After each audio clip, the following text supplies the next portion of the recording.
Halo semuanya, welcome to Veritas Q&A.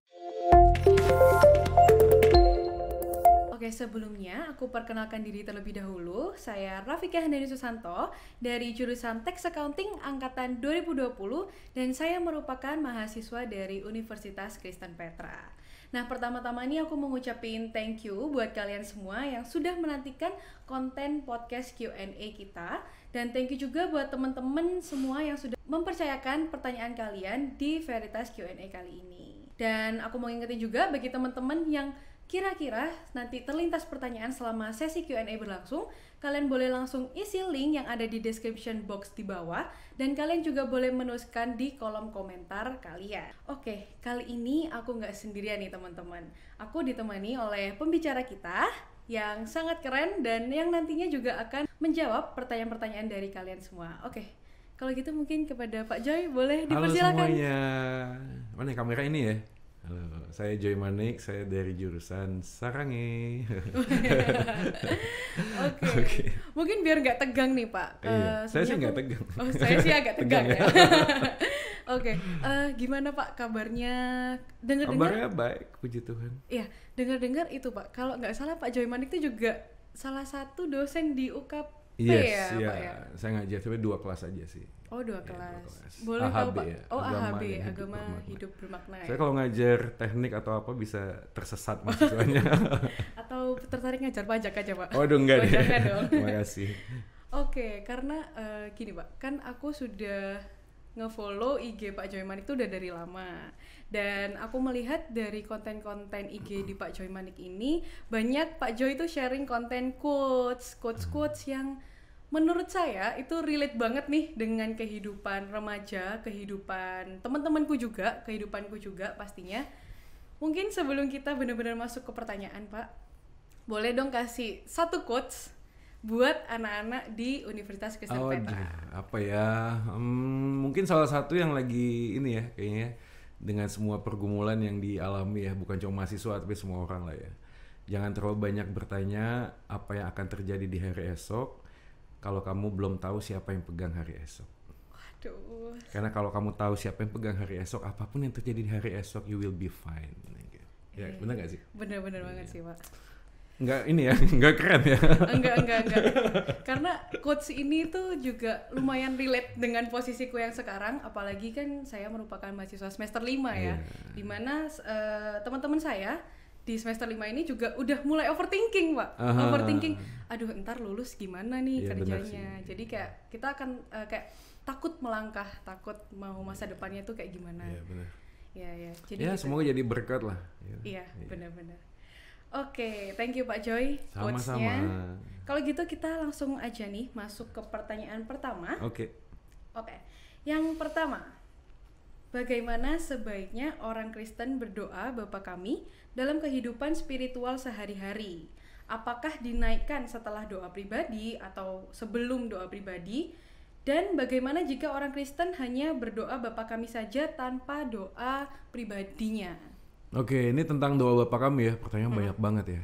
Cuma mungkin yang aku mau kasih tahu, yang mau bagiin adalah doa Bapa Kami itu kan sebenarnya munculnya di kitab Injil ya, dan itu kan selalu ada latar belakangnya. Jadi beberapa teman itu waktu membaca doa Bapa Kami seringkali melihat doa tuh jadi agak-agak deket sama jimat gitu. Jadi kayaknya dengan kondisi situasi apapun, kayak apa nginjek bumi 3 kali terus sebut doa Bapa Kami, kayaknya ada sesuatu gitu ya.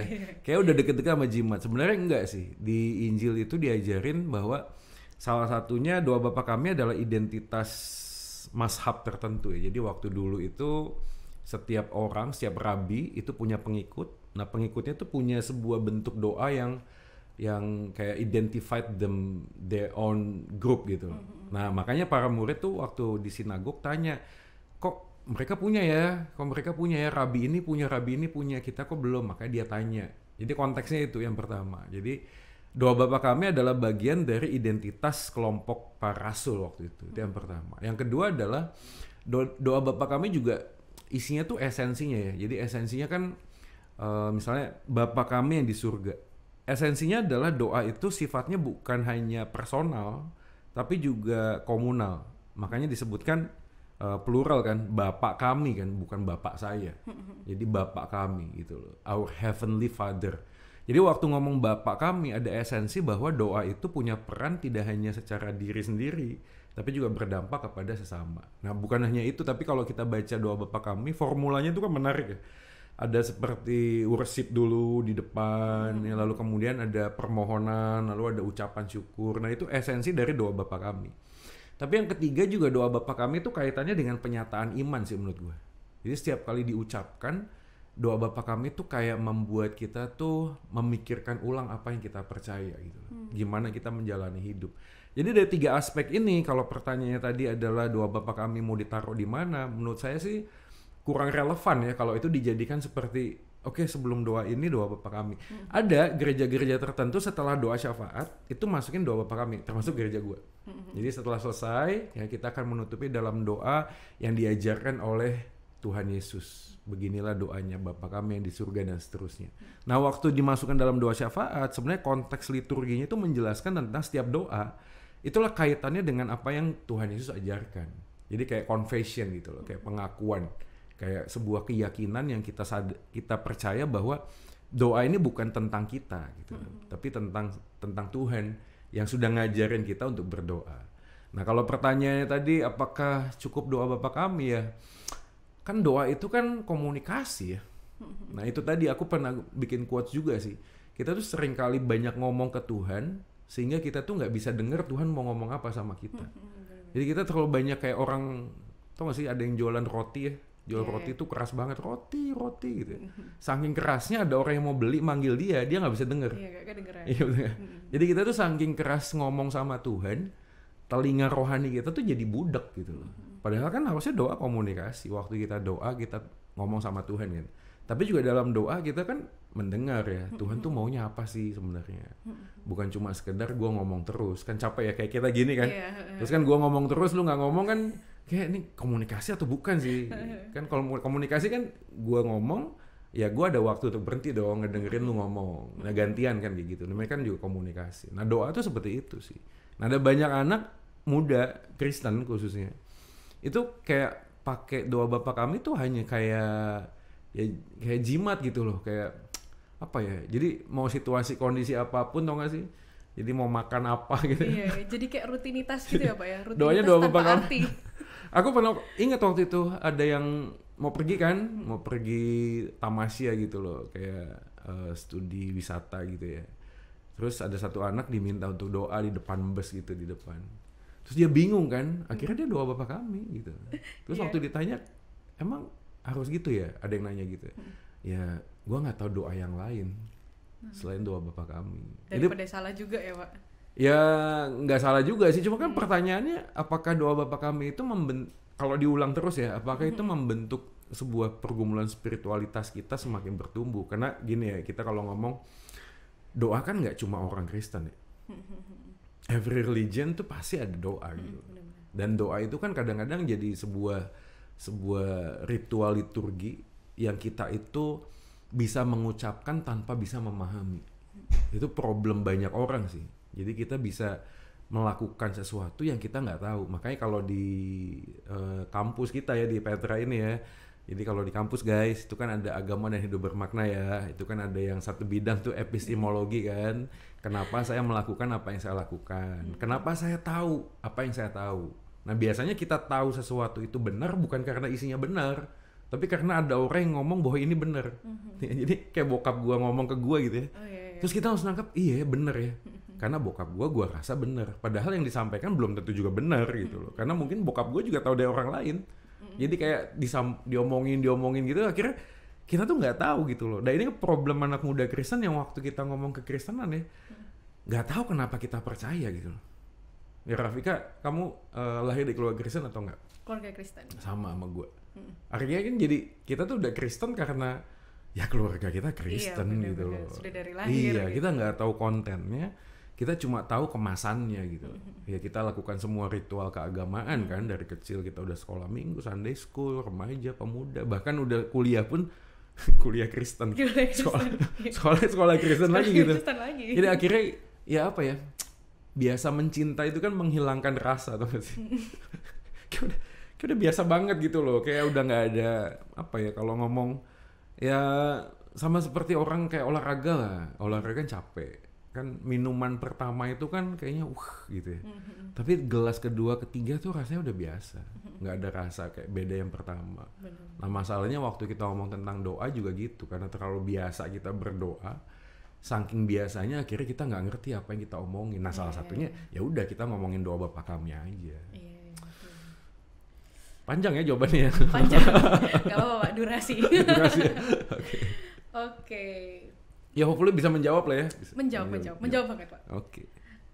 Kita next ke pertanyaan selanjutnya. Tadi kan kita nanya tentang doa Bapa Kami ya Pak ya, kalau pertanyaan sebelumnya. Nah pertanyaan yang ini, seberapa pentingkah berpuasa itu di zaman sekarang?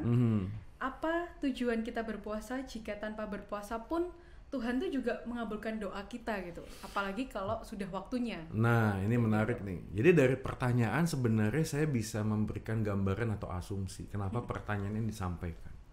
Pertanyaan ini kayaknya disampaikan karena ada korelasi antara kita puasa dengan jawaban doa. Ya kan, pertanyaan kan gitu kan. Iya, jadi kan benar-benar. apa sih tadi kalau puasa? Apakah kita tuh penting berpuasa? Karena dengan kita berdoa saja Tuhan akan mengabulkan di waktu yang tepat. Iya. Di waktunya Tuhan gitu. Bahkan kita nggak doa aja bisa dikabul, iya dikasih sama ada Tuhan. Ada banyak hal yang kita nggak pernah minta Tuhan kasih. Tuhan kasih, iya benar-benar. Siapa yang hari ini doa minta nafas besok pagi? Ini jarang tuh. Iya, masih nafas kan? Kita nggak pernah minta tapi dikasih gitu. Jadi ada asumsi antara sebuah gambaran doa, lalu aktivitas rohani dengan berkat. Dan buat gua tuh itulah problem kita sih. Jadi kita menjalin relasi kita dengan Tuhan tuh bukan relasi kasih tapi transaksi. Jadi kalau gua baik, pasti Tuhan bakal baik sama gua. Kalau gua bikin salah, Tuhan pasti condemn gua, pasti kutuk gua gitu. Sama seperti ada banyak orang Kristen yang berpikir untuk masuk surga tuh gua harus berbuat baik gitu. Padahal itu transaksi. Nah, kan waktu itu kalau di mahasiswa tuh aku selalu ngomong begini, kalau lu punya rumah, lalu satu kali ada orang yang ngebel rumahmu, begitu lu buka ada 2 orang di sana, satu pakai jas ganteng, di belakangnya ada mobil Alphard, tapi yang satunya lagi tuh sederhana, sendal jepit, celana pendek, ada sepeda pancal doang. Lalu gua nanya, kira-kira siapa yang bakal lu izinkan masuk ke rumahmu? Kalau secara tricky question ya. Iya, ada orang mikir baju ini jas ini biasa. Ya jawabannya kan sederhana, bukan masalah lu pakai baju apa kan. Gua kenal siapa gitu. Bener. Gue begitu lihat, ya kalau yang pakai jas yang gua kenal, gua langsung ngomong, "Halo bro, tunggu bentar ya gue bukain," kan pasti gitu. Sebaliknya yang bajunya sederhana juga kalau gua kenal, gua pasti halo. Ya. Kalau misalnya keduanya juga gua nggak kenal, mau pakai baju apapun itu nggak tergantung mereka pakai baju apa dan mobil apa kan. Bener. Karena yang punya rumah kan gua. Iya. Jadi kan problemnya adalah ada banyak orang yang berpikir kalau gua baik seperti pakai baju jas, maka Tuhan akan buka pintunya. Berarti yang menentukan kita masuk ke dalam surga kan bukan Tuhannya ya. Berarti kan apa yang kita bisa lakukan. Nah ini kaitannya sama doa tuh begitu. Kadang-kadang waktu kita ngomong tentang doa tuh bukan hanya sekedar kita itu melakukan doanya, misalnya gue udah doanya 3 jam, 5 jam. Misalnya tadi ngomong fasting ya, puasa ya. Tuhan gue udah puasa nih, gue udah begini, udah begitu. Terus kita berharap Tuhan akan menjawab doa kita. Itu kan salah kaprah ya. Bukan karena lu berdoa dan berpuasa maka Tuhan menjawab doa. Karena ada banyak hal yang kita gak minta, Tuhan juga kasih. Nah kalau kaitannya sama puasa, buat gue sih itu adalah means ya. Bukan end. Jadi ada means tuh cara, end tuh tujuan akhirnya. Jadi means itu adalah sebuah, kayak kita itu mau ke Malang, naik mobilnya tuh bisa naik mobil, bisa naik motor, bisa jalan kaki, ya terserah sih, gempor sih kaki lu. Bisa aja gitu loh, kan pilihan means. Tapi kan ada ultimate-nya adalah kita nyampe ke Malangnya dong. Nah puasa itu seperti formasi spiritual. Formasi spiritual itu adalah sebuah cara, alat, means ya, sarana yang kita pakai untuk mencapai tujuan kita yang terakhir. Apa itu? Semakin serupa dengan Yesus. Jadi keserupaan dengan Yesus itu panggilan kita. Nah kalau kita mau semakin serupa dengan Yesus, kita berdoa dan berpuasa. Supaya apa? Bukan supaya kita mendapat, tapi supaya kita diubahkan. Nah, seringkali kan kita apa ya? Tuhan tuh tidak menjawab doa supaya kita tuh sadar bahwa Tuhanlah jawaban doa kita gitu ya sih. Kita kan minta Tuhan, kok nggak dikasih ya? Terus kan kita minta ya. Sebenarnya waktu Tuhan kayak nggak ngasih apa yang kita minta supaya kita tuh sadar bahwa yang kita butuhin tuh bukan apa yang kita omongin tapi Tuhannya sendiri gitu. Karena apa ya, ketakutan terbesar manusia tuh bukan besar kecilnya masalah ya, tapi dengan siapa kamu menghadapi masalah itu. Benar banget. Kalau lu bersama dengan Tuhan, rasanya mau besar mau kecil juga ya God is my shepherd, the Lord is my shepherd. Dia akan menuntun aku di padang berumput hijau sampai lembah kekelaman.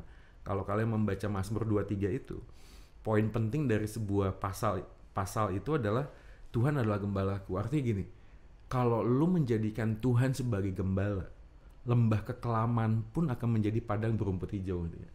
Sebaliknya kalau lu lagi jalan di dalam padang yang berumput hijau tanpa Tuhan gembala, hati lu pasti seperti lembah kekelaman.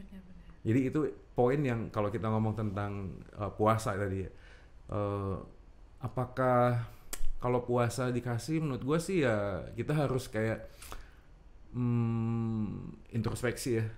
Sebenarnya kita tuh mau nyogok Tuhan apa gimana gitu, ngerti gak sih? Kayak bener. Tuhan gue udah gini gitu loh, masa sih Tuhan gak ngasih gitu. Karena asumsinya kan doa aja dikasih. Ngapain juga puasa. Ya, kita kan puasa bukan untuk mendapat gitu loh, tapi untuk memberi hidup kita.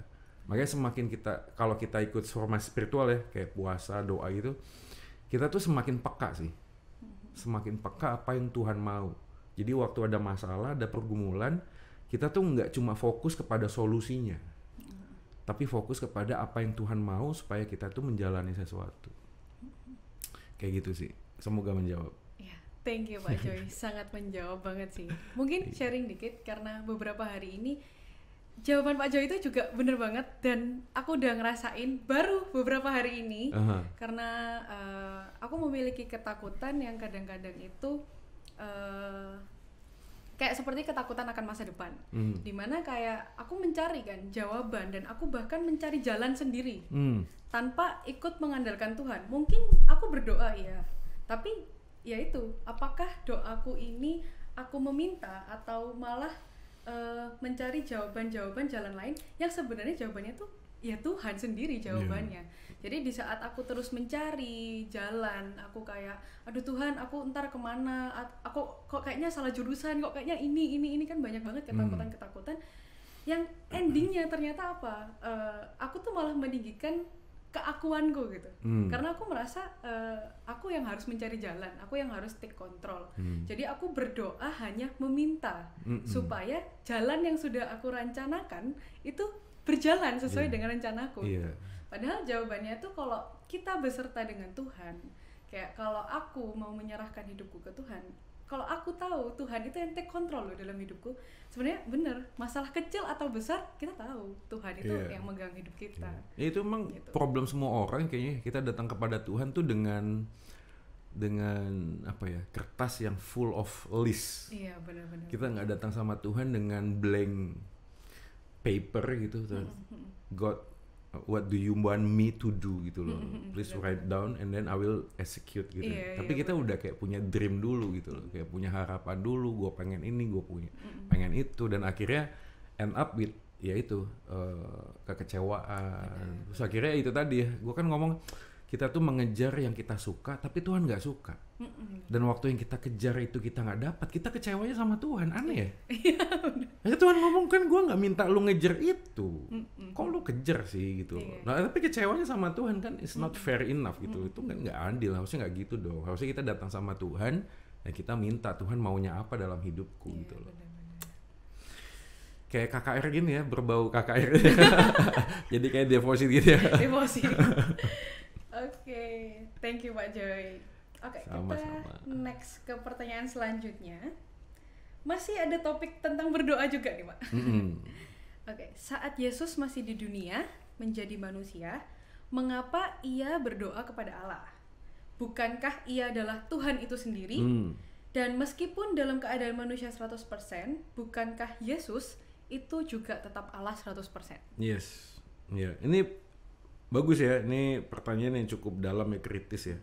Ini juga pertanyaan dulu juga saya sering tanya sih. Ini bagi beberapa orang ini yang membuat orang tuh akhirnya jadi agak goyah ya. Jadi goncang, goyah dengan kepercayaannya, keyakinannya. Salah satu isunya adalah tentang, kalau bahasa di teologisnya tuh kristologi ya, tentang doktrin Kristus ya. 100% human being, 100% God himself gitu loh. Nah, dalam kapasitas itu saya harus mengawalnya dengan jawaban begini. Kita itu hidup dalam sebuah dimensi yang berbeda dengan dimensinya Tuhan. Jadi kalau C.S. Lewis tuh menggambarkannya dengan dimensi, 1 dimensi garis, 2 dimensi kotak, 3 dimensi kubus. Garis adalah bagian dari kotak. Tapi garis nggak akan pernah mungkin bisa memahami kotak, karena dia hanya 1 bagian dari 4 garis, betul nggak? Dimensi 2. Nah, dimensi 2 ini waktu di dimensi 3, dia hanya bisa lihat kotak, padahal kan dia 3 dimensi. Dia punya kotak nih, kotak 1, 2, 3, berapa kotaknya? 5 ya? Waduh, luar biasa ya. Saya juga, ya 5 ya, betul ya? 6 ding. 6 Oh, 6. 6 ya, ada 6. 6. Tapi kan dia cuma bisa lihat kotak di depannya. Dia nggak bisa melihat behind-nya kan. Nah, kadang-kadang waktu kita memahami tentang doktrin Kristus, emang itu beyond our ratio gitu loh. Melampaui akal pikiran kita. Tapi kalau kita mau mendekati dengan apa yang kita bisa pahami, 100% Tuhan, 100% manusia itu bukan logical fallacies. Bukan kesalahan logika, bukan. Kenapa? Karena pada saat yang sama, Filipi pasal 2 itu mengatakan dia adalah Allah yang tidak menganggap kesetaraan dengan Allah sebagai milik yang harus dipertahankan. Makanya ada istilah kenosis. Kenosis aja kalau mau di breakdown tuh, definisinya banyak banget, pengertiannya banyak banget. Tapi anyway, paling sederhananya kalau kita mau ngomong adalah, ini gue nggak mau oversimplify juga ya, tapi paling tidak begini. Allah yang maha kuasa itu punya kuasa untuk membatasi kuasanya. Oke, Allah yang maha kuasa. Allah yang maha kuasa kan dia bisa membatasi kuasanya dengan kuasanya sendiri gitu. Iya. Raja itu bisa jadi rakyat jelata. Tapi rakyat jelata nggak bisa jadi raja. Benar. Karena raja itu punya capacity untuk apa? Menanggalkan apa yang dia miliki dan memakai pakaian rakyat jelata. Dan dia masuk. Tapi kalau rakyat jelata, lo mau pakai baju seindah apapun, begitu masuk istana kan ditanya ID-nya. Gue nggak kenal lu sebagai raja gitu loh. Nggak begitu gitu. Jadi kalau misalnya kita ngomong dalam kapasitas Tuhan, waktu dia jadi manusia, ya dia bisa sih. Nah kalau kaitannya dengan 100% manusia adalah, ya dia 100% manusia. Selalu analoginya gini, kalau Tuhan Yesus datang hanya untuk nebus dosa manusia, kenapa dia datangnya jadi bayi? Pernah nggak lu bayangin gini? Kan ini misinya adalah menebus dosa manusia kan? Datang aja umur 30. Tiba-tiba sangkakala berbunyi, langit gelap, terus ada spotlight. Iya. Masuk akal. Langsung ada suara, inilah anakku yang kukasih. Inilah Yesus gitu kan. Terus dia melayani 3 tahun, 3,5 tahun, terus dia mati di atas kayu salib. It's done. Kan penebusan dosa terjadi karena dia mati kan. Tapi kenapa dia menjadi manusia? Karena poinnya adalah di dalam Alkitab mengatakan kita punya imam besar yang turut merasakan penderitaan kita. That's the point. Jadi bukan hanya sekedar nebus dosa manusia, tapi memberikan sebuah gambaran tentang Immanuel, Allah beserta dengan kita. Maka Matius itu kan menjelaskannya sederhana ya. Engkau akan menamakan dia Yesus karena dia menyelamatkan dosa manusia. Tapi yang kedua, dia akan disebut Immanuel, Allah bersama dengan kita. Jadi pertobatan, pengampunan dosa dengan penyertaan tuh 2 hal yang nggak bisa dilepas. Nah kembali kepada tadi kasusnya, kalau Yesus adalah Tuhan sepenuhnya 100%, ya harusnya nggak usah berdoa lagi. Sama seperti pertanyaan yang lebih ekstrim ya. Pada waktu di atas kayu salib kan dia berkata, Eloi Eloi lama sabachthani kan. Allahku mengapa engkau meninggalkan aku? Padahal dia Allah, kenapa dia ngomong Allah meninggalkan aku? Nah itulah bagian yang 100% manusia 100% Allah tuh nggak pernah bisa dilepas. Jadi waktu dia jadi manusia 100%, dia menangis. Jadi hal-hal yang menjadi prinsip sebagai manusia, dia tuh menjalani. Jadi bayi, ini memang pertanyaan yang paling tricky adalah apakah kemampuan nalar Yesus itu juga berjalan dengan usianya. Jadi umur 5 tahun apakah dia punya pemikiran 30 tahun? Itu yang kadang-kadang juga menjadi sebuah pertanyaan yang nggak mudah gitu loh dijelaskan. Tapi kalau kembali kepada pertanyaan mengapa dia berdoa, itulah bagian yang memberikan sebuah pesan kepada kita bahwa di dalam kemanusiaannya dia bergantung kepada Bapa. Ingat ya doanya Yesus kan? Dia kan ngomong janganlah kehendakku kan, tapi kehendakmu yang jadi. Dan itu menjadi poin penting. Apa itu? Yesus sebagai manusia saja itu depend apa dengan apa yang Bapa inginkan. Ya, jadi kalau kita ngomong tentang Yesus kan itu oknum kedua ya, pribadi kedua, dia Allah Tritunggal kan. Jadi Bapa, Anak, dan Roh Kudus. Bapa tuh bukan anak, anak tuh bukan Bapa, anak bukan Roh Kudus bukan Bapa. Tapi ketiganya tuh adalah Allah. Apa sih maksudnya? Satu hakikat, tiga pribadi itu menjelaskan bahwa di dalam diri masing-masing itu ada hakikat ilahinya. Apa itu? Punya kuasa, mujizat. Yesus punya. Dia tidak perlu merefer nama tertentu untuk menyembuhkan. Dia ngomong bangkit, bangkit. Ya, dia hanya cukup meludah, lalu menaruh ke mata, lalu dia bisa melihat. Ya, dia nggak perlu minta seperti Rasul ngomong di dalam nama Yesus dari Nazaret. Nggak perlu, karena dia sendiri adalah Allah. Yang kedua, apa itu Allah? Suci, kudus, tidak bercacat celah. Yesus itu tidak pernah dan tidak bisa berbuat dosa di dalam naturnya. Ya. Lalu yang kedua, dia mengampuni dosa. Siapa yang bisa mengampuni dosa? Yang ketiga, dia eternal, kekal. Kenapa? Karena Yesus berkata, sebelum Abraham ada, aku ada. Jadi Yesus tuh pernah ngomong, before Abraham was, itu kalau tenses Inggrisnya ya, I am. Jadi sebelum Abraham ada, aku selalu ada. Karena tensesnya tuh present, I am gitu loh. Gue nggak pernah nggak ada. Dan dia ngomong, pada waktu kamu berdoa 2-3 orang, kamu berdoa dalam namaku, kata Yesus. Aku ada di sana. Menarik ya? Kan dia secara physically ada di sana. Tapi kalau ada orang berdoa di mana-mana, dia selalu ada di sana, di mana-mana. Berarti pada saat yang sama, Yesus sudah mengatakan dirinya adalah omnipresence. Itu maha hadir. Yani, hal-hal yang begini menunjukkan bahwa dia 100% Allah. Tapi 100% juga manusia. Artinya apa? Dia mempunyai limitasi. Ya, dia menangis, dia punya darah yang bercucuran, dia juga bisa dikecewakan, dan lain sebagainya. Nah, kembali kepada pertanyaan, kenapa Yesus berdoa? Karena di dalam kemanusiaannya, dia ingin memberikan sebuah pesan kepada kita. Demikian juga di dalam dirinya sendiri, walaupun dia tahu bahwa di depan ada penderitaan yang harus dihadapi, dia tidak bersandar kepada kemampuannya sendiri. Dia ngomong kepada Bapa, kalau memang itu kehendakmu, terjadilah menurut kehendakmu. Jadi kemanusiaan sama keilahian tuh jangan dibenturkan sih menurut saya. Dia secara hakikat dia punya, ya, dia tidak, aku bilang tadi, melakukan mujizat, mengampuni dosa, dia kekal gitu. Dia maha hadir juga pada saat yang sama. Tapi di sisi yang lain dia adalah manusia yang 100% manusia. Makanya dia berdoa kepada Bapa. Iya. Hopefully menjawab ya. Menjawab sih harusnya. Yang bertanya apakah sudah menjawab? Boleh tulis di kolom komentar. Oke, kita next ya Pak. Mungkin ini pertanyaan yang banyak orang yang pasti tanyain. Kayak gini. Boleh gak sih pendeta itu punya bisnis sampingan? Waduh. Gimana Pak? Ya, ini menarik juga sih. Mungkin tahun 90-an ya. Yang begini tuh. Jadi gini ya, sedikit mundur ke belakang ya. Jadi pada waktu zaman-zaman bapak-bapak gereja dulu, itu ada sebuah paradigma ya, menurut gue sih paradigma yang mengatakan bahwa pendeta hamba Tuhan itu adalah jenis kegiatan atau profesi itu yang rohani. Yeah. Tapi pekerja, bisnis dan lain sebagainya itu adalah hal-hal yang sekular. Ya, jadi akhirnya ada dikotomi kehidupan.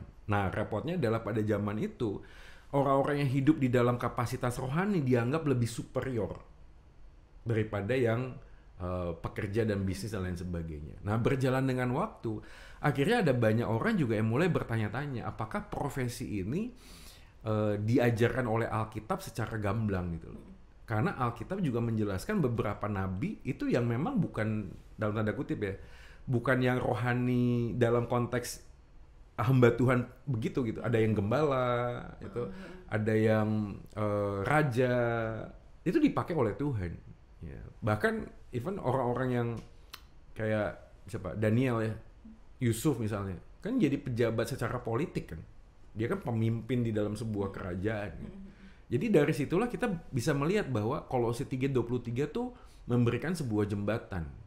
Apapun juga yang kamu perbuatlah seperti untuk Tuhan, bukan untuk manusia. Jadi apapun juga yang kamu perbuat tuh dalam konteks di dalam diri orang Kristen tidak ada dua kaki. Jadi semua hal yang dilakukan dengan iman di dalam Yesus dan berfokus kepada Yesus itu adalah hal rohani. Makanya Martin Luther pernah ngomong, salah satu bapak gereja ya, Martin Luther pernah ngomong, seorang bapak yang mengganti pampers anaknya, bayinya anaknya, itu sama nilainya dengan seorang pendeta yang berkhotbah di atas mimbar. Jadi bukan karena apa yang nampak itu menjadi hal rohani, tapi apa yang ada di dalam hati. Jadi waktu dia melakukan segala sesuatunya for the sake of kingdom of God, yaitu hal rohani sebenarnya. Nah, kalau kaitannya dengan apakah hamba Tuhan, berarti masalahnya bukan di dalam motivasinya ya, tapi di dalam prioritas. Itu masalahnya sih, prioritas. Karena gimana pun juga kita tuh nggak mungkin bisa melakukan semua hal dengan maksimal kalau kita terlalu banyak mengerjakan variasi pekerjaannya, kegiatannya sulit sekali sih, ya, akan sangat sulit. Kita kan harus sadar ya, kita itu punya keterbatasan. Nah, dalam konteks itulah, apakah hamba Tuhan boleh untuk punya pekerjaan sampingan? Ya kembali bertanya motivasinya apa. Contoh misalnya ya, ada teman saya di desa, ya, dia pendeta, gitu.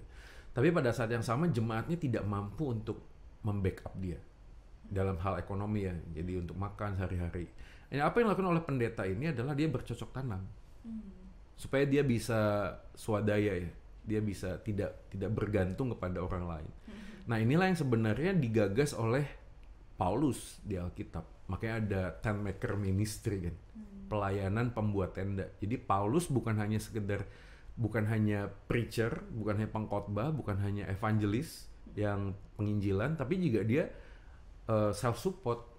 Makanya di dalam Alkitab dia mengatakan, aku tahu itu kelebihan, aku tahu itu kelemahan, tapi aku tidak mau mempergunakan hakku. Aku hidup dari Injil, maka sebenarnya aku layak mendapatkan upah. Tapi Paulus mengatakan, aku lebih baik tidak mengambil upah itu. Karena apa? Hakku adalah aku memberitakan Injil. Jadi sudah selesai di sana. Nah bagi beberapa orang apakah harus begitu? Ya enggak juga sih.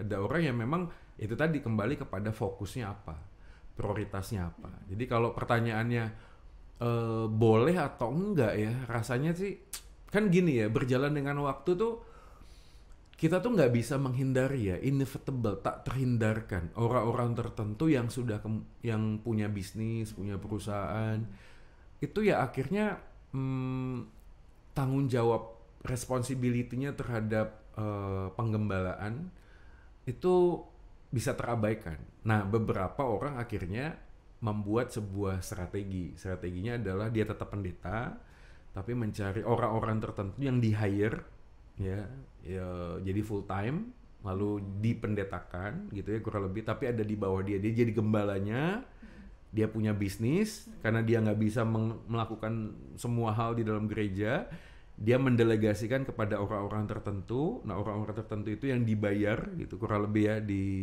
ya bukan dibayar ya, maaf ya, mungkin agak ofensif ya kalimatnya, ya dicukupkan lah kebutuhannya, tapi dia fokus kepada pengembalaan apa segala macam. Apakah boleh? Ya sah-sah saja sih. Cuma yang terpenting adalah orang tersebut harus merefleksi diri ya harus bertanya gitu loh kepada diri. Ada nggak orang yang kemudian bisnismen lalu kemudian melepaskan? Ada. Karena bagi dia nggak mungkin bisa fokus. Ya. Akhirnya dia ya udah gitu loh, dikasihkan atau dijual sahamnya atau apa gitu ada. Tapi ada nggak yang tetap menjadi bisnismen? Ada juga sih. Ya. Tapi kan kembali kepada masing-masingnya apakah dia bisa menjaga motivasi. Kenapa? Karena efek dari pekerjaan dan bisnis kan tanpa sadar bisa merubah gaya hidup ya. Nah ini yang kadang-kadang diangkat oleh akun-akun satir di Instagram kan, yang kemudian naik sepeda terus sepedanya difoto terus di spill gitu kan, harga sepedanya sekian dan lain sebagainya kan. Kan kita kan kadang-kadang nggak ngertinya gini, mungkin orang tersebut memang sebelum jadi pendeta udah kaya. Iya. Ini nanti kan saya juga mau cerita tentang kebahagiaan ya, salah satunya. Berapa sih nilai orang tuh bisa bahagia gitu? Maksudnya handphone 15-20 juta itu mahal apa enggak? Mahal. Iya, kan depend kan? Iya, depend sih. Betul nggak sih? Iya. Orang punya handphone 15-20 juta, tapi dia buat konten review handphone itu dan dia menghasilkan 50 apa 60 juta. Wah. Kan jadi murah kan? Iya, Bener nggak? bener. Handphone harga 15-20 juta buat ngerekam, buat bikin konten YouTube, ya buat pekerjaannya segalanya. Jadi tapi memang 15-20 juta kalau cuma WA sama Instagram atau foto-foto ya mahal sih ya. Mahal ya, Gitu. mahal. Jadi kan nilai sebuah barang itu kan bukan cuma sekedar harganya, tapi fungsinya. Misalnya durability-nya. Lu beli handphone harga 2 juta. Tiap 2 bulan sekali rusak. Sama Terus aja. kan beli lagi, jadi kan sama aja. Iya. Durability-nya juga kan jadi penilaian. Orang pakai sepeda harga 100 juta. Ya lihat-lihat. Kalau dia adalah seorang atlet, ya nggak mahal dong. Atlet gitu loh. Ya harusnya disupport dengan hal yang terbaik dong. Kan ya ada harga, ada barang kan. Ya. Tapi kalau ada orang yang cuma hobi, terus sepeda 100 juta, dipakai cuma sebulan sekali, cuma bisa diupload di Instagram, kan jadi nggak begitu kan. Nah, jam tangan, kan gitu juga. Kan beberapa kemudian diangkat, baju. Nah, kita kan nggak tahu ya, mungkin karena dia sudah kaya duluan, ya gimana ya kita ngomong. Tapi saya juga mau memberikan sebuah sanggahan. Sanggahannya gini, orang yang sudah di dalam krisis tuh mindsetnya berbeda sih. Karena di dalam sebuah uang itu ada dua, ada harga, ada value. Duit cepet ceng 100.000, lu bisa makan dan lu bisa kenyang sendirian. Itu harga. Lu beli satu makanan 100.000. Tapi kalau lu punya 100.000, ngajak 4 orang teman lu, 3 orang lah, sama lu 4 jadi makan soto, ya no bango 25.000, ya masing-masing. Lu juga bukan cuma kenyang, tapi lu bisa ketawa dan senang-senang. Iya benar. Ngobrolnya seru, pulangnya seru, ada value-nya adalah kebersamaan. Nah kembali kepada kita sebenarnya, kalau lu punya mindset, gue bisa beli jam tangan yang gue lihat bisa ya cukup lah misalnya. Dan masih ada sisa, dan sisa itu bisa beliin jam tangan orang lain, kita bisa sama-sama mendapatkan berkat, ya why not? Iya. Ya, tapi kembali ke mindset, kita kan nggak bisa nyuruh orang untuk melakukan hal yang kita pikir benar kan, Iya. karena sekali lagi orang semuanya punya pertimbangan macam-macam sih, dan kita nggak bisa menghakimi. Oke Pak, ngomong-ngomong tentang pendeta boleh punya bisnis sampingan. Ini nih, sekarang kan zaman sekarang tuh lagi tenar ini ya, saham, kripto, investasi ya gitu ya. Boleh nggak pendeta tuh investasi di saham atau kripto? Karena kan kalau misalnya kita investasi kan kita nggak membutuhkan waktu yang cukup Iya sih, lama ya? itu bener banget. Sama seperti yang tadi, ini agak deket sih. Maksud gue gini, kan kita harus mikirin tujuannya. Jadi kalau tadi Rafika tanya kripto, saya punya loh kripto. Ini saya bisa tunjukin kalau mau lihat. Sedikit sih. Tapi kenapa saya ikut di kripto itu? Supaya saya bisa khotbah tentang kripto. Khotbah tentang kripto Iya juga dong. terjun langsung ya Pak? Iya, lu kan nggak bisa ngomong apa yang lu nggak tahu. Iya benar. Betul nggak sih? Bukan berarti gua harus coba semuanya, nggak kadang-kadang. Tapi kalau misalnya ngomong tentang kripto, apa sih kripto itu gitu? Ya udah masukin aja, gampang kok, ada aplikasinya kok. Ya. Lihat apa sih sebenarnya, dari situ gua belajar apa itu. Sulit gitu loh untuk investasi dalam konteks kripto. Kenapa? Karena high risk. Nah menariknya high risk, high return. Nah itu the problem. Makanya orang begitu ikut dalam kripto, pasti dia sudah memikirkan high risk, high return. Nah kaitannya sama pendeta gimana? Ya nggak bisa lah. Gimana sih? Kan itu kan ngomong 24 jam 7 hari kan. Kalau lu masuk ke stock market, misalnya apa IHSG ya, apa sih stock market lah ya, saham. IHSG. Itu kan ada tutupnya kan? Tutupnya jam apa sih? Jam sore jam 3 jam 4 gitu kurang lebih lah ya. Iya. Buka jam 9 kan. Iya, Terus jam 9 tengah-tengah pagi. tuh berhenti ya, buka terus lagi. buka lagi. Terus, Ya sudah kan begitu kan. Iya, Jadi itu ada waktu untuk ya yuk kayak officially punya office hour. Setelah itu lu punya kesempatan untuk. Tapi kalau lu main trading kripto, lu bisa abandon banyak hal loh. Bisa nggak punya waktu untuk istri, untuk anak, iya kan? Kayak kan orang kan mikir terus, ini jual apa enggak ya? Ini beli apa enggak ya? Ini average down apa enggak ya? Kan gitu terus lah. Gitu. Nah itu oke, akhirnya gue ngerti tuh di situ. Setelah gue lihat, iya ya, wah ini nggak beres sih. Ya, even waktu lu ngomong investasi pun dalam long term, itu hati lu pasti akan tergugah, pengen lihat-lihat terus. Ini naik nggak ya? Ini turun nggak ya? Terus udah denger, waduh ini crash nih, 2023 bakal begini. Lu kan gelisah.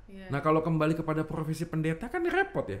Gimana lu bisa menghibur dan menguatkan yang gelisah sedangkan lu sendiri gelisah? Bener. Masuk nggak? Masuk.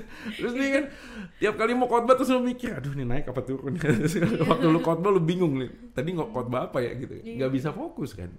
Nah kalau ngomong tentang investasinya, saya sih tetap setuju sih. Ya ini kan bagian yang secara legal government tuh nggak ada menyalahi apapun. Tapi tergantung motivasinya apa. Kalau Rafika tanya, Pak Joy gimana? Saya ada sih investasi. Ya sudah, long term aja. Ya belinya blue chip misalnya. Ya lu beli BCA gitu. Ya lu masukin aja gitu. Pikirannya apa? Ya nanti anak gua, itu tujuan ya. Anak gua nanti sekolah atau kuliah, gua tahu nih Tuhan kasih kita tuh resources ya. Kan kita juga minta hikmat kan. Minta hikmat supaya apa yang Tuhan percayakan tuh kita bisa ngaturnya gitu. Ya kalau Tuhan kasih kita hikmat untuk mikir, iya ya, kalau lu punya duit lu saving aja kemakan inflasi. Bener. Ya lu kan nggak mungkin, oh ya sudah deh biar ini uang Tuhan, kan nggak begitu ya. Kan ada sebuah platform lain dan itu juga yang legal ya, bukan kayak robot trading dan lain sebagainya. Nggak begitu ya. Ini investasi, ya why not gitu. Kan dalam kapasitas tertentu pendeta ya nggak semuanya bisa investasi di properti, di emas, yang itu kan perlu capital yang sangat besar. Tapi kalau punya 100.000, 200.000, lo ada berkat, lo bisa saving di deposito apa di investasi saham, why not sih. Jadi kembali ke tujuannya tuh apa gitu. Kalau tujuannya pengen high risk high return, pendeta tuh, kok gue naik motor terus ya, gue pengen naik mobil gitu, nah itu pasti kecewa sih. Terus gue mau beli ini, mau beli MacBook, mau beli apa, wah lu pasti kecewa sih. Kembali kepada gaya hidup. Tapi kalau lu yakin Tuhan kasih hikmat, ini kan paradoks ya. Kan kalau kita ngomong paradoks kan gini, kita tahu Tuhan menjaga dan memelihara hari depan kita. Tapi itu tidak berarti kita tidak melakukan apa-apa di hari ini kan. Yakobus bilang kan, ya lu harus berdagang, harus ke sana, tapi ya lu harus tetap menyerahkan itu kepada Tuhan. Ya sudah, ya bagian kita adalah ya kita lakukan apa yang dipercaya kepada Tuhan, dari Tuhan kepada kita hari ini, ya tetap masa depan kita Tuhan yang pegang sih. Iya benar-benar. Setuju Pak. Terima kasih Pak Joy. Sama-sama. Tertarik untuk investasi saham? Oke. Iya. Tujuan sih, lebih baik tujuan sih. Iya, benar-benar. Iya, kalau tujuannya udah jelas, referral code-nya di bawah sini ya. Supaya dapat ini Pak, dividen ya Pak ya. Oke. Nggak boleh gitu ya. Oke, kita next nih ke pertanyaan selanjutnya. Oke, kalau tadi kan kita membahas bisnis sudah, sekarang nih kita membahas tentang bahasa-bahasa Alkitab, Pak. Jadi, pertanyaannya adalah, waktu khotbah banyak pendeta yang menjelaskan ayat mengacu pada bahasa asli Alkitab, seperti bahasa Ibrani, bahasa Yunani, dan kadang-kadang artinya itu bisa beda jauh dengan bahasa Indonesia. Terus kenapa kok nggak bikin terjemahan bahasa Indonesia yang akurat aja? Iya, ini pertanyaan juga menarik ya. Jadi sebenarnya ya, Lembaga Alkitab Indonesia tuh udah terjemahan yang sangat baik sih. Karena itu pada para profesor, bukan yang ece-ece abal-abal ya. Itu para profesor linguistik ya, pakar-pakar bahasa. Jadi menerjemahkan. Jadi buat teman-teman, kita tuh harus memahami gini sih menurut gua. Alkitab itu ditulis di dalam bahasa aslinya di Yunani dan Ibrani. Ibrani buat yang PL, Yunani yang di PB kan gitu ya. Walaupun ada Aramik dan lain sebagainya. Tapi masalahnya adalah beberapa bahasa begitu diterjemahkan tuh punya limitasi. Punya keterbatasan untuk menjelaskan kata tersebut. Misalnya contoh ya, di dalam bahasa asli Alkitab itu satu kata bisa mengandung 3 hal, subjek, predikat, dan objek dalam satu kata. Jadi waktu ngomong tentang kata yang lain dalam bentuk masa lampau atau future atau present, itu katanya bisa sama tapi belakangnya itu bisa berbeda. Nah ini menjadi permasalahan ketika diterjemahkan dalam bahasa Indonesia. Kita nggak usah ngomong Indonesia, kita ngomong bahasa Inggris saja.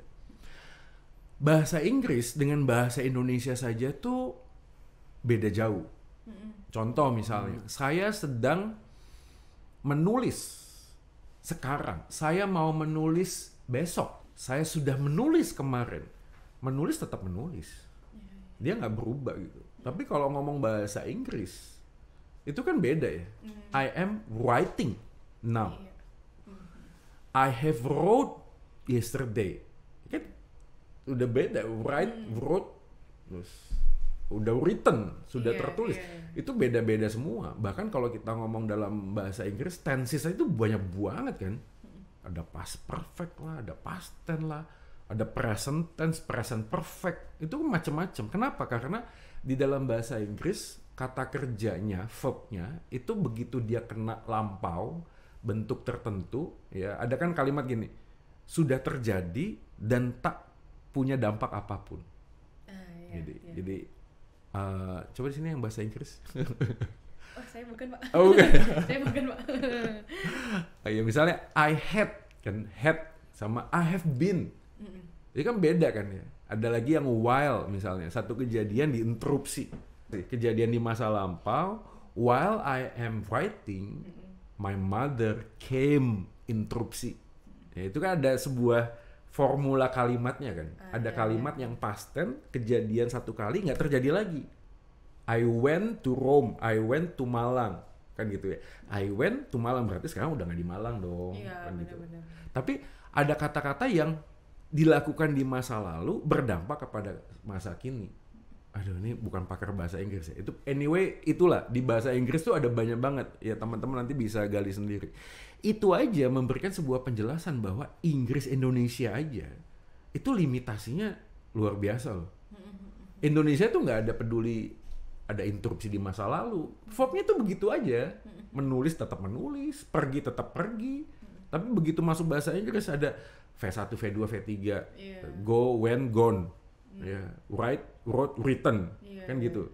Itu aja banyak banget gitu. Tapi di Indonesia nggak ada. Nah, itulah kembali kepada pertanyaan. Di Alkitab bahasa Indonesia tuh udah loncat.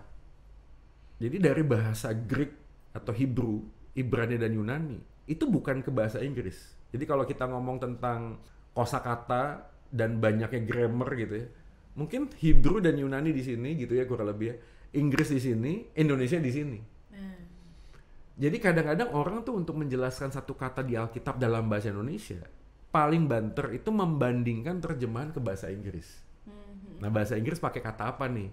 Akhirnya semakin jelas, oh ternyata kata yang dipakai ini adalah bentuk lampau. Tapi di Indonesia kan nggak kebaca. Belum lagi ada penekanan. Penekanannya adalah beberapa formula kata itu ada yang dirubah. Jadi kalau subjeknya di depan, lalu ada kata kerja yang berbau subjek juga mengikuti, berarti penekanan. Nah itu di bahasa Indonesia nggak kelihatan. Akhirnya waktu kita khotbah, kita pakai bahasa Greka dan Hebrew tadi, bahasa itu. Kenapa? Supaya apa yang dibaca itu dibaca sesuai dengan apa yang pertama kali sang penulis inginkan. Nah makanya ya sekali lagi ya, apakah ada Pak Pendeta yang cuma kutip-kutip ayatnya, bahasa-bahasanya gitu? Ya ada aja sih, mungkin supaya kelihatan agak keren dan sekolah gitu atau apa gitu ya.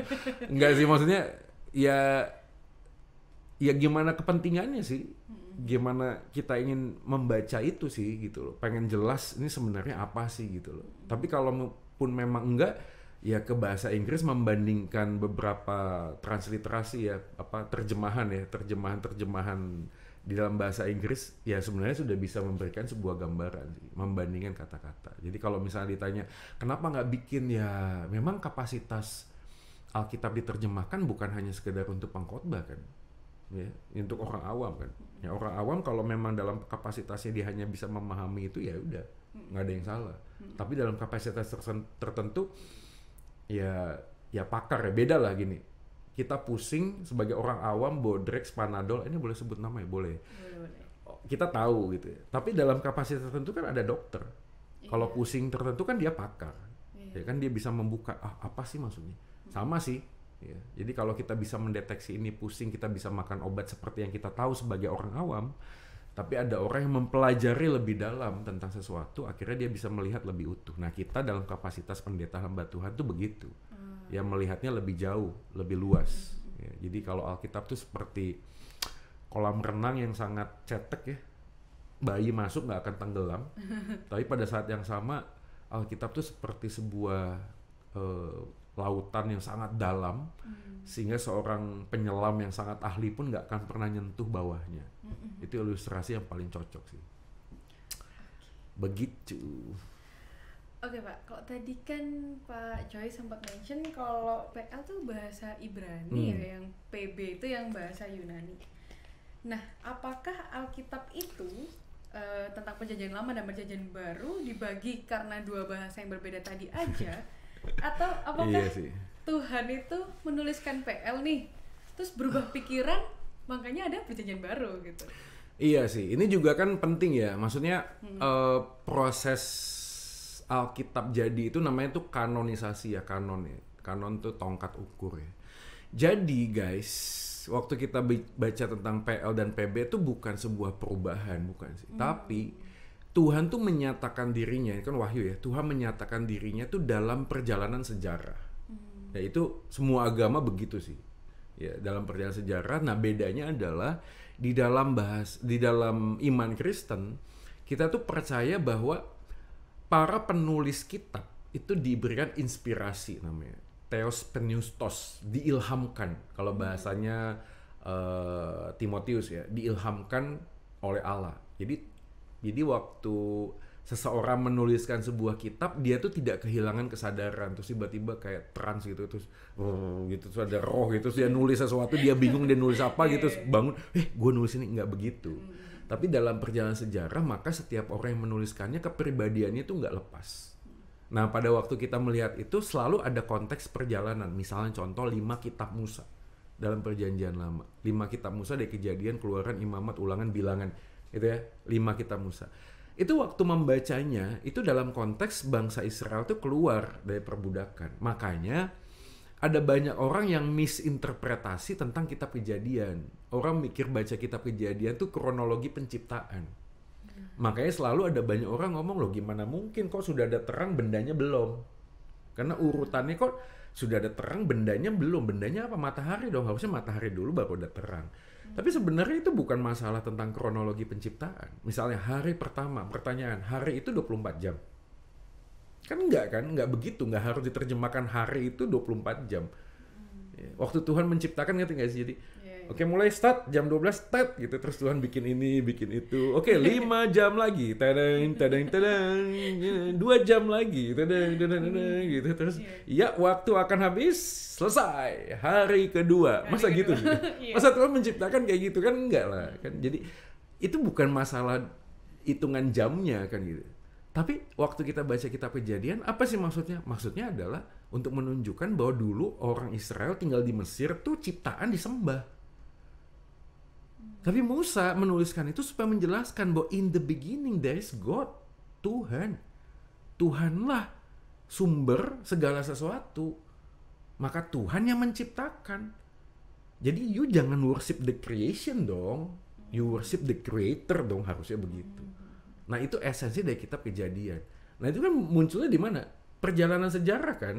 Sejarah apa? Bangsa Israel di Mesir kan, di perbudakan. Nah, kalau kita hari ini membaca kitab Kejadian kan harus seturut dengan konteks zaman itu. Nah, ini kan kembali ke PL dan PB kan. Jadi kan deret waktunya tuh kelihatan gitu loh. Sampai akhirnya dari Kejadian lalu berakhir ke apa? Zaman apa? Kalau kita ngomong PL ke PB tuh apa ya? Masa gelap ya, tidak ada firman.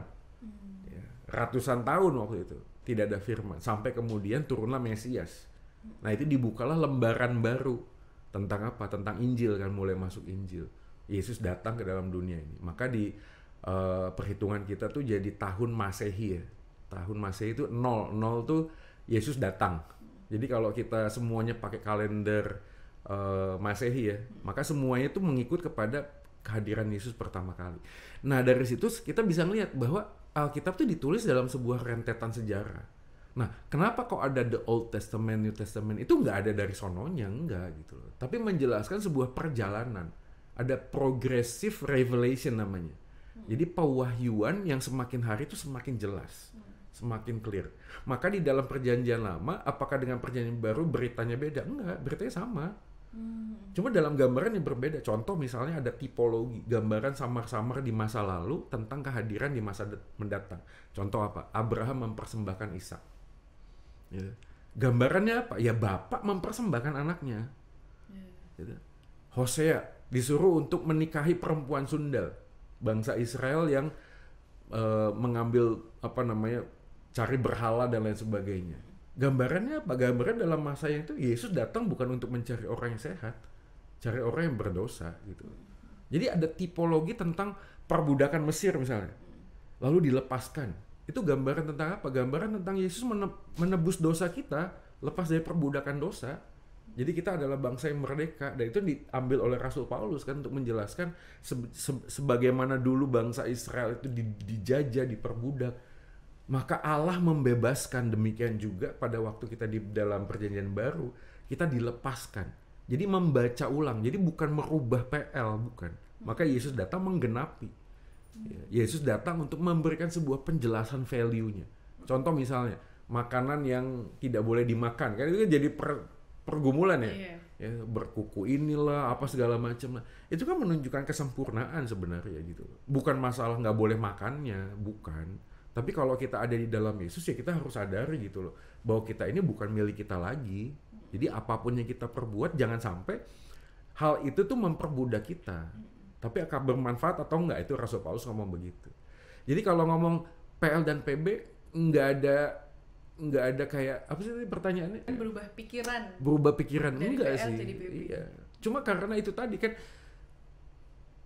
waktu kita jadi bayi, orang tua kita tuh nggak mungkin membelikan kita mobil sebagai bentuk rasa kasih sayang. Orang tua kita sayang nggak sama kita? Yes.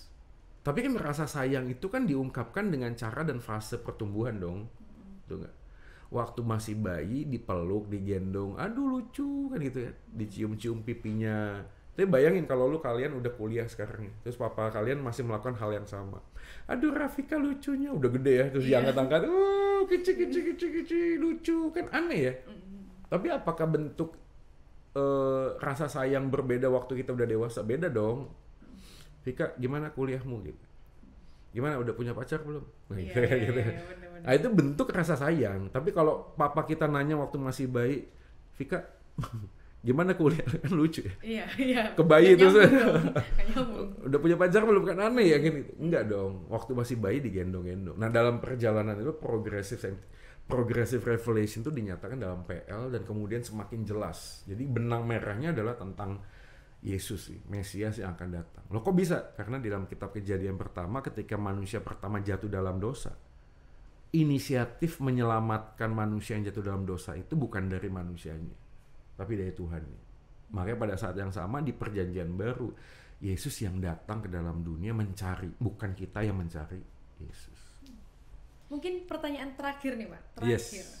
Apa sih Pak bedanya antara menyerah dan berserah kepada Tuhan? Iya, saya waktu itu pernah bikin quote sih, kalimatnya gini, sebelum kita menyerah kita nggak akan mungkin berserah.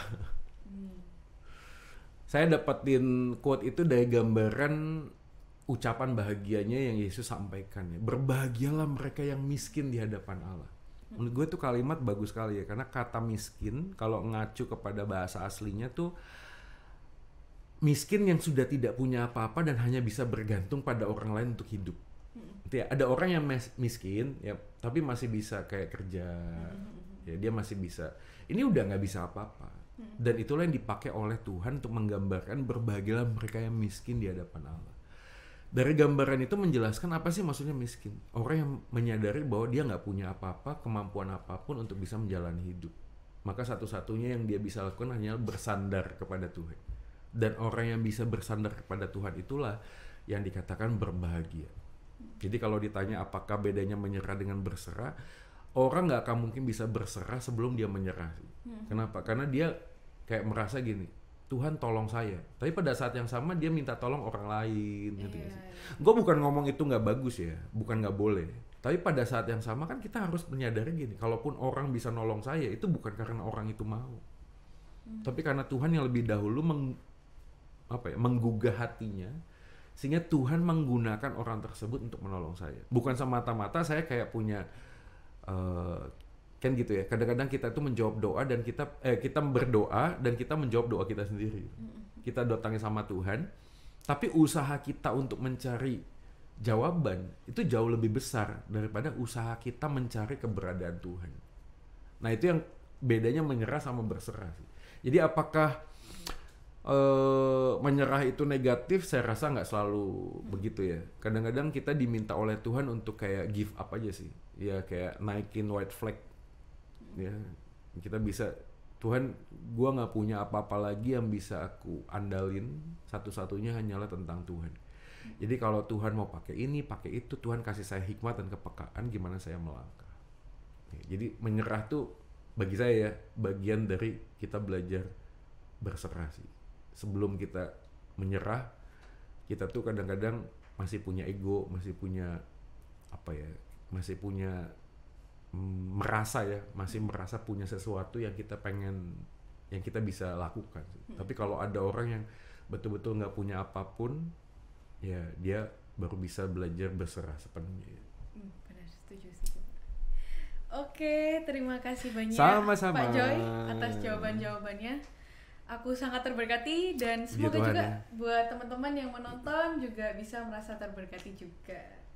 Nah, bagi teman-teman yang tadi pertanyaan yang belum sempat dibacakan, tenang aja karena masih ada Veritas Q&A selanjutnya. Dan aku juga mau ngucapin terima kasih banyak kepada semua teman-teman yang sudah mengikuti acara sampai selesai. Nah, tapi karena sebelum berakhir, kita akan mengundi giveaway untuk kalian yang sudah bertanya. Dan pemenang giveaway akan kita undi bersama-sama dalam 3, 2, 1.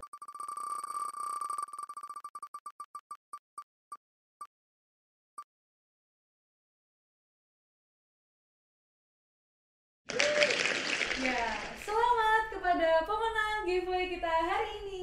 Yeay. Nah, untuk teman-teman yang sudah beruntung memenangkan giveaway, tenang aja, ditunggu saja karena kalian akan langsung dihubungi oleh tim dari Q&A.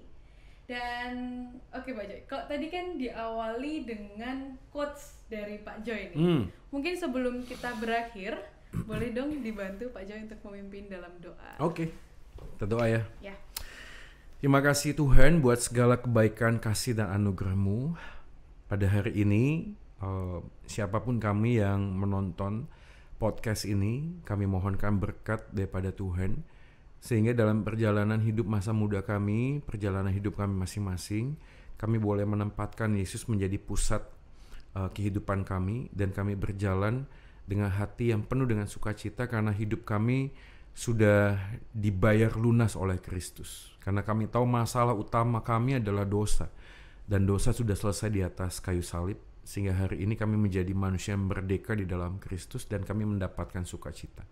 Kiranya dari percakapan hari ini kami juga boleh semakin mempunyai kerinduan untuk mengenal dan mengasihi Tuhan yang lebih dahulu mengasihi kami.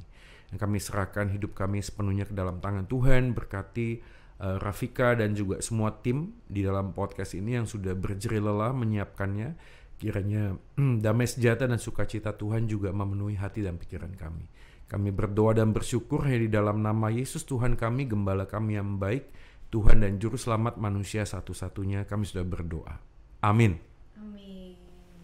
Ya, terima kasih banyak ya Pak Joy. Terima kasih. Dan aku mau reminder lagi nih buat teman-teman kalau misalnya masih memiliki pertanyaan seputar kekristenan, kalian boleh langsung isi link yang ada di description box dan kalian juga bisa tuliskan pertanyaan kalian di kolom komentar. Saya Rafika dan saya pamit undur diri dan see you di konten podcast selanjutnya. Bye-bye!